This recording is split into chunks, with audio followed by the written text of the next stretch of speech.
Hello everyone, welcome back to TAF IAS academy. So இன்றைக்கி news article discussion start பண்ணிடலாம். First article பாருங்கள். Yes, வெனிசுவேலாவில் earthquake வந்திருக்கு. Almost ஒரு 188 பீப்புள் ஸோ ஃபார் டெட்ன்னு டிக்ளேர் பண்ணியிருக்காங்க அண்ட் 1500 இன்ஜூர் ஆகியிருக்காங்க. ஸோ ஒரு துயர சம்பவம் அப்படின்னு தான் நம்ம சொல்லணும். ஸோ ஃபஸ்ட்டு பார்த்தீங்கன்னா உங்களுக்கு அந்த 7.2 மேக்னிடியூடில் ஒரு earthquake வந்து ஃபஸ்ட்டு வந்து ட்ரிகர் ஆகி அந்த ஃபெல்ட் பண்ணியிருக்காங்க. அது முடிஞ்ச அடுத்த ஒரு 39 செகண்ட்ஸில் அகெயின் ஒரு மிகப்பெரிய ஒரு 7.5 மேக்னிடியூடில் ஒரு ஸ்ட்ராங்கான வேவ்ஸ் வந்து ஸ்ட்ராங்கான earthquake வந்து அடுத்து உடனே வந்திருக்கு. ஸோ அந்த ரீச் ஆன டெப்த்தெல்லாம் பார்த்தீங்கன்னா ஆல்மோஸ்ட் 22 கிலோமீட்டர்லேருந்தே நமக்கு வந்து ஃபீல் ஆகியிருக்கு. அதாவது அந்த ஷாக்குன்னு சொல்லுவோம்ல, earthquake நடக்கக்கூடிய அந்த ஷாக் அப்படின்னு சொல்லிட்டு அதனுடைய டெப்த்து பார்த்தீங்கன்னா ஆல்மோஸ்ட் 22 கிலோமீட்டர் அது அளவுக்கு வந்து ரீச் ஆகி இருக்கிறத நம்ம பார்க்குறோம். அண்ட் உங்களுக்கு வெனிசுவேலா பொறுத்த வரைக்கும் தெரியும், ஆல்ரெடி அது வந்து லொக்கேட் ஆகியிருக்கிறது சவுத் அமெரிக்காவில். எஸ், சவுத் அமெரிக்கா கரெக்டா? எஸ், இங்கே தான் நமக்கு வெனிசுவேலா லொக்கேட் ஆகியிருக்கு, ஆல்மோஸ்ட் அந்த northern கோஸ்ட்டில். Here you will have the location of Venezuela and முக்கியமாக அந்த ஸ்டேட்ஸ் ஃபுல்லாகவே இந்த நார்தன் ஸ்டேட்ஸ் ஃபுல்லாகவே அந்த ட்ரெமர் வந்து ரொம்பவே ஹெவியாக ஃபீல் ஆகியிருக்கு. அண்ட் இது வந்து நமக்கு கரீபியன் பிளேட் அப்படின்னு சொல்லுவோம், அந்த டெக்டானிக் பிளேட்ஸ் வந்து சொல்லுவோம் இல்லையா, அதில் வந்து நம்ம ஒரு ஆறு தான் okay, Caribbean plate and South American plate ரெண்டுமே தான் வந்துட்டு நமக்கு லைக் கிராஷ் ஆன இடத்துல நமக்கு இந்த இன்சிடெண்ட் வந்து டிசாஸ்டர் வந்து நடந்திருக்கு. ஓகே, ஸோ அண்ட் இது என்ன சொல்லியிருக்காங்க, doublet earthquake. Okay, so doublet earthquakeன்றது என்னது? ஃபஸ்ட்டு நமக்கு இனிஷியலாக ரெக்கார்ட் ஆன மேக்னிடியூட் 7.2, அதுக்கப்புறம் இம்மீடியட்டாக within 39 second it was hit by another stronger magnitude wave 7.5. Okay, so first of all நம்ம பேசிக்ஸ் அண்டர்ஸ்டாண்ட் பண்ணிக்கலாம். earthquakeனா என்னது? எஸ், நிலநடுக்கம் தமிழில் சொல்கிறோம்ல. ஸோ நடுக்கம், that is sudden release of energy in the earth's lithosphere that creates seismic waves. நான் வேவ்ஸ்ன்னு யூஸ் பண்ணுறேன். என்ன வேவ்ஸ் இது? Seismic waves. Okay, typically caused by tectonic plates slipping past each other along a fault plane. So பார்க்குறோமா, இப்போ வந்து இந்த பக்கம் Caribbean plate and இந்த பக்கம் சவுத் அமெரிக்கன் பிளேட் ரெண்டும் மீட் ஆகிற இடத்துல தான் நமக்கு அந்த உராய்ப்பு, அந்த கிளாஷ் ஏற்பட்டு நமக்கு டிசாஸ்டர் வந்து வந்திருக்கு.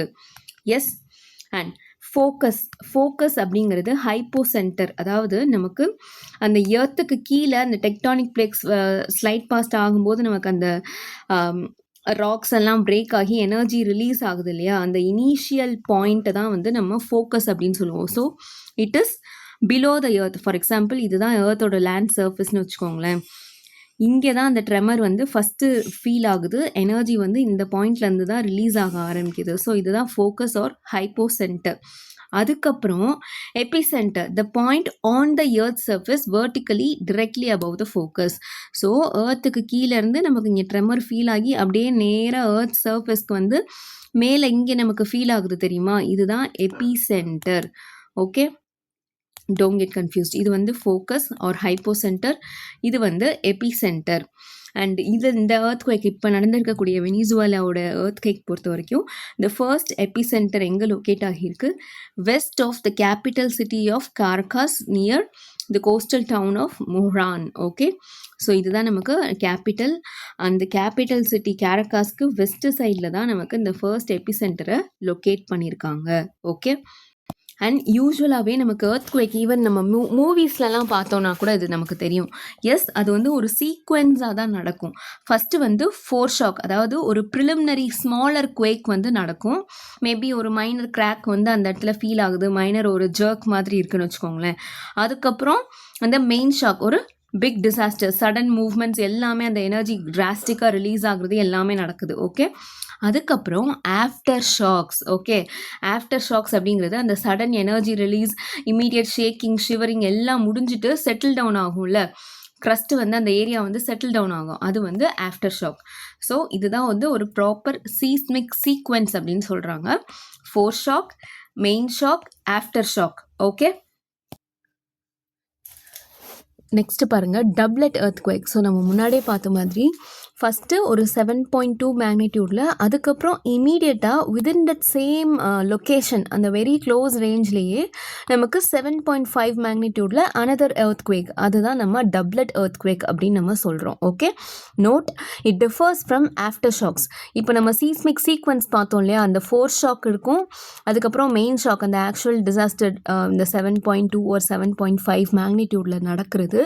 அதுக்கப்புறம் ஆஃப்டர் ஷாக்குன்றது உங்களுக்கு அந்த க்ரஸ்ட் வந்து செட்டில் டவுன் ஆகுறது. ஓகே, இதை தான் நம்ம வந்து ஆஃப்டர் ஷாக் அப்படின்னு சொல்கிறோம். வேரஸ் நம்ம வந்து ஒரு எர்த்குவேக் 7.2ல் நடந்ததுக்கப்புறம் இமீடியட்டாக அதே இடத்துல நம்ம அனதர் 7.5 மேக்னிடியூடில் இன்னொரு எர்த்குவேக் பார்க்குறோம். ஸோ இது வந்து நீங்கள் ஆஃப்டர் ஷாக்குன்னு எடுத்துக்கக்கூடாது. ஓகே, ஸோ ஆஃப்டர் ஷாக்குக்கும் இந்த டப்லெட் எர்த்குவேக்கு நெக்ஸ்ட் குவேக்குக்கும் டிஃப்ரென்ஸ் இருக்குது. Okay, and these are very very destructive. அது ஏன் அப்படின்னா நமக்கு ஃபர்ஸ்ட் ட்ரெமர் வந்து ஃபீல் ஆகி மொத்தமாகவே நமக்கு வந்து அந்த என்டையர் ஏரியாவுமே வீக்காக இருக்கும். அங்கே இருக்கக்கூடிய பில்டிங்ஸ் எல்லாம் ஆல்மோஸ்ட் அது ரப்சர் ஆக ஸ்டார்ட் பண்ணியிருக்கும். பட் ஒன்ஸ் அதை முடிஞ்சிட்டு பீப்புள் வந்து கொஞ்சம் அதை இவாக்குவேட் பண்ணணும்னு நினைக்கிறதுக்குள்ளே அடுத்த 39 செகண்ட்ஸில் இன்னொரு earthquake. So it is highly destructive. Okay, and mostly நமக்கு இந்த செகண்ட் குவேக் வந்து இன்னும் ஸ்ட்ராங்கராக தான் இருந்திருக்கு. கரெக்டாக, ஏன்னா முதல் நடந்தது 7.2, பட் அதுக்கப்புறம் இம்மீடியட்டாக அடுத்தது 7.5 மேக்னிடியூடில் இன்னும் ஸ்ட்ராங்கான ஷாக் தான் வந்திருக்கு. ஸோ அது வந்து கம்ப்ளீட்டாகவே அவங்கள கொலாப்ஸ் பண்ணுது. ஓகே, அண்டு இன்னும் வந்து நமக்கு சீஸ்மாலஜிஸ்ட் வந்து என்ன வந்து கன்சர்ன், அதாவது டிபேட் பண்ணிகிட்டு இருக்காங்க அப்படின்னு பார்த்தீங்கன்னா, அந்த டப்லெட் எர்த்குவேக் நடக்கிறதுக்கான ரீசன் ஒரே ஈவெண்ட். அதாவது இப்போ நமக்கு இந்த டெக்டானிக் பிளேட் வந்து இப்படி ஸ்லைட் பாஸ்ட் ஆகி போகுது, அதனால வந்து அதாவது ரெண்டும் ஒரு ஐசிட்டு போகுது, அதனால் இந்த எர்த்குவேக் ட்ரிகர் ஆகுது அப்படின்னு நம்ம பார்க்குறோம். வேரஸ் அதே காரணம் தானா ரெண்டாவது எர்த்குவேக் ட்ரிகர் ஆகிறதுக்கோ அப்படின்னு சொல்லிட்டு இன்னுமே சீஸ்மாலஜிஸ்ட் வந்து படிச்சுட்ருக்காங்க. Okay, so yes, that's all about this one. Next news பாருங்க, 3 states close ranks on Tungabhadra basin. Okay, so இது வந்து நமக்கு finally Krishna river water dispute வந்து கொஞ்சம் ஒரு அக்ரிமெண்ட் ரீச் ஆகியிருக்கு அப்படின்னே சொல்லலாம்.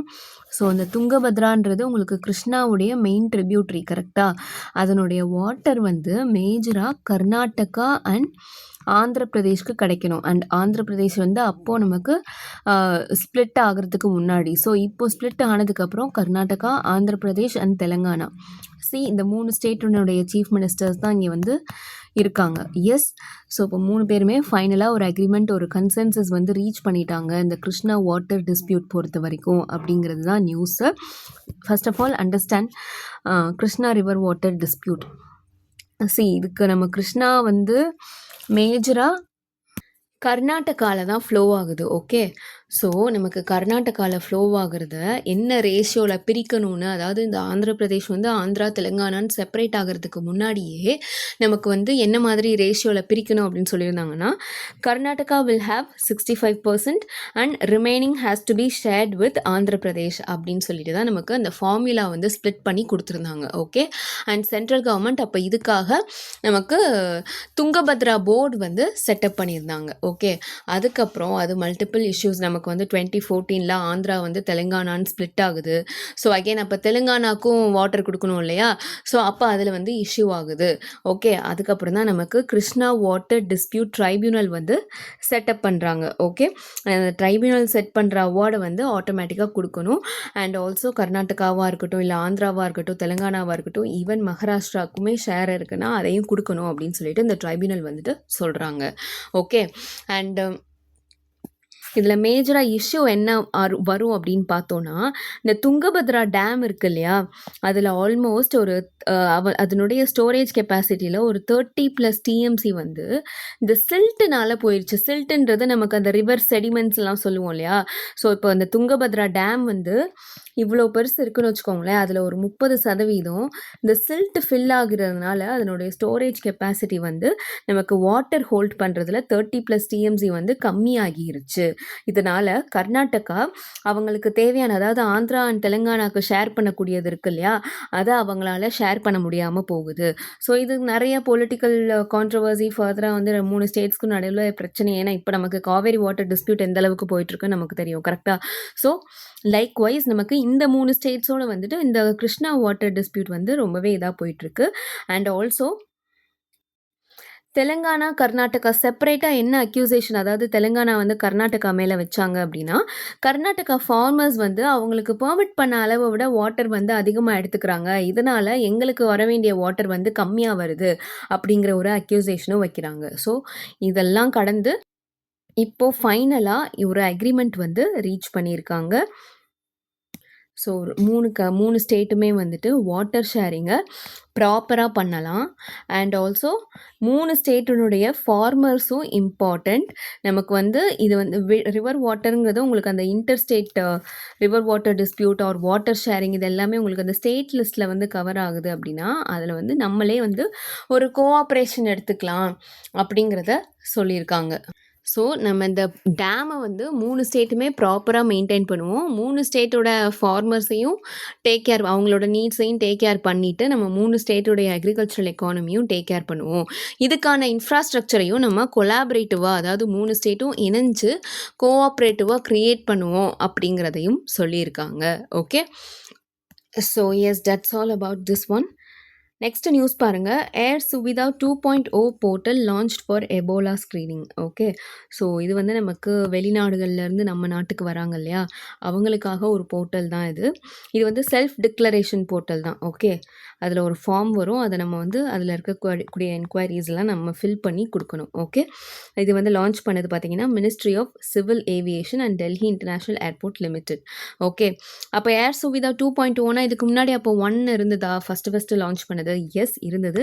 And that was launch during the time of Covid. Okay, 2020ல் கோவிட் டைமில் நமக்கு வெளிநாடுகள்லேருந்து நம்ம நாட்டுக்கு பிரயாணம் பண்ணி வராங்க இல்லையா ஃப்ளைட்ஸில், அப்போது இந்த ஏர் சுவிதா போர்ட்டல் வந்து லான்ச் பண்ணியிருக்காங்க. அதுக்கப்புறம் இப்போ நமக்கு எபோலா ஸ்ப்ரெட் ஆகிட்டு இருக்கு இல்லையா, எஸ்பெஷலி நமக்கு DRC democratic republic of Congo and யுகாண்டாலலாம் நமக்கு எபோலாவை என்னன்னு சொல்லி ஹூ டிக்ளேர் பண்ணியிருந்தாங்க, public health emergency of international concern. இதை பற்றி நம்ம ஆல்ரெடி நியூஸில் கவர் பண்ணியிருக்கோம். ஹூ வந்து டிக்ளேர் பண்ணியிருக்காங்க அப்படிங்கிறத ஆல்ரெடி நம்ம கவர் பண்ணியிருக்கோம். ஸோ இந்த எபோலா ஸ்க்ரீனிங் பண்ணணும் அப்படிங்கிறதுக்காக இப்போது அகெயின் 2026ல் ஏர் சுவிதா 2.0 போர்ட்டல் வந்து லான்ச் பண்ணியிருக்காங்க. ஓகே, அண்ட் இந்த போர்ட்டலில் வந்துட்டு நமக்கு செல்ஃப் டிக்ளரேஷன்றப்போ நம்மளுடைய ட்ராவல் ஹிஸ்ட்ரி என்ன, ஏதாச்சும் சிம்டம்ஸ் இருக்கா, என்ன எவ்வளோ நாள் இங்கே வந்து ஸ்டே பண்ணப்போ, இந்த மாதிரியான டீட்டெயில்ஸ் எல்லாமே வந்துட்டு நமக்கு கேட்பாங்க. ஓகே, ஸோ இதுதான் ஏர் சுவிதா 2.0 போர்ட்டல். சிம்பிளி நமக்கு ஒரு travel and health related document. Okay okay, next news பாருங்க, more drugs to get QR codes amid fight against fake products. Okay, so இது நமக்கு ministry of health and family welfare drug rules 1945 வந்து amend பண்ணி இன்னும் வந்து ஒரு certain ட்ரக்ஸை வந்து add பண்ணியிருக்காங்க. அண்ட் அதில் வந்துட்டு கியூஆர் கோட் வரப்போகுது அப்படிங்கிறத சொல்லியிருக்காங்க. ஃபர்ஸ்ட் ஆஃப் ஆல் என்ன ரூல்ஸ் என்ன இதுன்னு பார்த்துக்கலாம். ஓகே, சி ட்ரக் ரூல்ஸ் 1945 இருக்கா, அதில் நமக்கு ஸ்கெடியூல் H2ன்னு ஒன்று இருக்குது. ஓகே, அதில் தான் நமக்கு variety of medicines and drugs வந்து இன்க்ளூட் பண்ணியிருப்பாங்க. அண்ட் இப்போ என்ன பண்ணியிருக்காங்க, அதில் இன்னும் நிறைய ட்ரக்ஸை இன்க்ளூட் பண்ணிவிட்டு ட்ரக் மேனுஃபேக்சரர்ஸ் எல்லாருமே அந்தந்த ட்ரக்ஸில் அந்த ட்ரக்ஸோடைய லேபிளில் கியூஆர் கோடோ இல்லை பார் கோடோ நீங்கள் வந்து கண்டிப்பாக கொடுத்துருக்கணும். ஸோ நம்ம அதை ஸ்கேன் பண்ணும்போது அந்த ப்ராடக்டினுடைய டீட்டெயில்ஸ் எல்லாமே அதில் டிஸ்பிளே ஆகணும் அப்படிங்கிறத சொல்லியிருக்காங்க. ஸோ அதுதான் track and trace framework. Okay, so drug manufacturers are legally mandated to print a barcode on the packaging label of the product. Okay, and இதில் வந்து நியூலி இன்க்ளூடட் ட்ரக் கேட்டகரிஸ், அதாவது இந்த ஸ்கெடியூல் H2 இருக்கு இல்லையா, அதை வந்து expand பண்ணியிருக்காங்க. அதில் என்னெல்லாம் ஃபர்தராக இன்க்ளூட் பண்ணியிருக்காங்க, all types of vaccines, anti microbials. ஏன்னா நம்ம வந்து இது வந்து ரொம்ப இம்பார்ட்டண்ட், ஏஎம்ஆர் அப்படிங்கிறது ரொம்ப ரொம்ப இம்பார்ட்டண்ட்டான இஷ்யூ, ரைட்டாக நிறையா ரிலேட்டட் எடிட்டோரியல்ஸ்லாம் ஏஎம்ஆர் ரிலேட்டடாக பார்க்குறோம். ஆன்டி மைக்ரோபியல் ரெசிஸ்டன்ஸ், அதாவது நம்ம ஃப்ரீக்வெண்ட்டாக ஆன்டிபயோட்டிக் எடுத்துக்கிறோம் அப்படிங்கிறப்போ we will be experiencing this AMR, அதாவது even those bacteria and viruses are resistant to the antibiotics. Okay, அதுதான். ஸோ ஆன்டி மைக்ரோபியல்ஸ் அதுவுமே இன்க்ளூட் பண்ணியிருக்காங்க. Then narcotic and psychotropic drugs, நமக்கு வந்து அந்த NDPS ஆக்ட் கீழே வந்து எதெல்லாம் இன்க்ளூட் ஆகுதோ அந்த ட்ரக்ஸ் எல்லாமே இதில் இன்க்ளூட் பண்ணியிருக்காங்க. இதில் அந்த ஸ்கெடியூல் H2 கீழே. அதுக்கப்புறம் ஆல் ஆன்டி கேன்சர் மெடிகேஷன்ஸ் இதெல்லாம் இன்க்ளூட் பண்ணியிருக்காங்க. ஓகே, அண்ட் இப்போது இதனுடைய லேபிள்ஸ் எல்லாத்துலேயுமே நமக்கு QR கோடோ பார் கோடோ இருக்கணும். Okay, and it is going to function as what, a digital identity card. Okay, சரி, அப்போ அதில் என்னெல்லாம் இன்ஃபர்மேஷன் இருக்கும் மேம்? இப்போ நான் அந்த டேப்லெட் வாங்கியிருக்கேன். இந்த டேப்லெட்டில் வந்துட்டு எனக்கு இப்போது அந்த டேப்லெட்டோட லேபிளில் வந்துட்டு ஒரு QR கோடு இருக்குது. அதை ஸ்கேன் பண்ணால் எனக்கு என்னெல்லாம் தெரியும்? அப்போ அதை ஸ்கேன் பண்ணும்போது அந்த ப்ராடக்டினுடைய unique product identification code along with both generic and brand names. ஏன்னா நமக்கு பிராண்டடாக வந்து நம்ம ஜெனரிக் மெடிசனாக வந்து லோக்கல் ட்ரக் மேனுஃபேக்சரர்ஸ் வந்து மேனுஃபேக்சர் அப்படி பண்ணுறாங்க அப்படின்னா அதனுடைய பிராண்ட் நேம் என்ன அப்படிங்கிறது ரிவீல் ஆகும். அதுக்கப்புறம் அந்த மேனுஃபேக்சரிங் யூனிட்டுடைய நேமு, அட்ரெஸ்ஸு, அது batch number, manufacturing date, expiry date, then manufacturing licence number, then details of excipients used, இது எல்லாமே வந்து அதில் இன்க்ளூட் ஆகி இருக்கும். ஓகே, ஸோ இதுதான் இப்போ இந்த ட்ரக் ரூல்ஸ் 1945 வந்து கொண்டு வந்திருக்காங்க. இதெல்லாம் எதுக்காக மேம் பண்ணுறாங்க அப்படின்னா ஃபேக் ப்ராடக்ட்ஸை வந்து ட்ராக் பண்ணி அதை வந்து பிளாக் பண்ணுறதுக்கு தான்.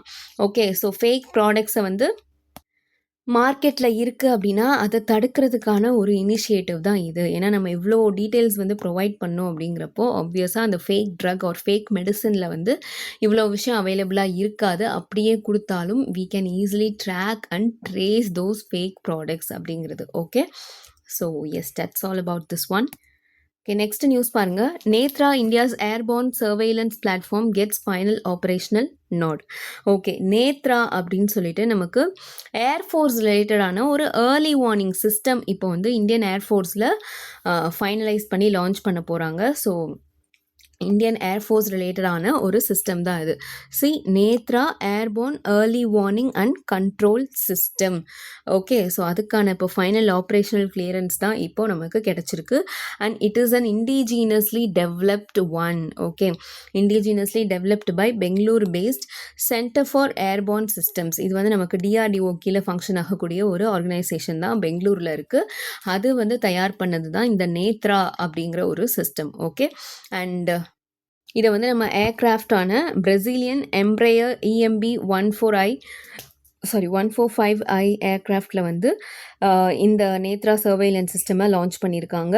இதில் வந்து state of the art military technology இருக்குது. ஈவன் நமக்கு வந்து அந்த எலக்ட்ரானிக்லி ஸ்கேண்ட் ஏரே ரேடார் வந்து பிளேஸ் பண்ணியிருக்காங்க. தென் IFF சிஸ்டம் இருக்குது, அதாவது ஐடென்டிஃபிகேஷன் ஃப்ரெண்ட் ஆர் ஃபோ அந்த சிஸ்டம். தென் மிஷன் கம்ப்யூட்டர், இது எல்லாமே வந்து அதில் இன்கார்பரேட் பண்ணியிருக்காங்க. And it operates as a critical force multiplier for the Indian air force. அதாவது நேத்ரானால் டிடெக்ட் பண்ணவும் முடியும், ட்ராக் பண்ணவும் முடியும், ஐடென்டிஃபை பண்ணவும் முடியும், and also multiple airborne system at the same time monitor பண்ணவும் முடியும். ஓகே, ஸோ இதெல்லாம் அதனுடைய கேப்பபிலிட்டிஸ். ஸோ இதை வந்து நம்ம 2019 பாலகோட் ஏர்ஸ்ட்ரைக் அப்போவும் நம்ம யூஸ் பண்ணியிருக்கோம். ஸோ அதனுடைய ரோல் வந்து very very important. And with tissue system India stands as one of only 5 countries to have independently developed this complex high-end airborne radar surveillance capability.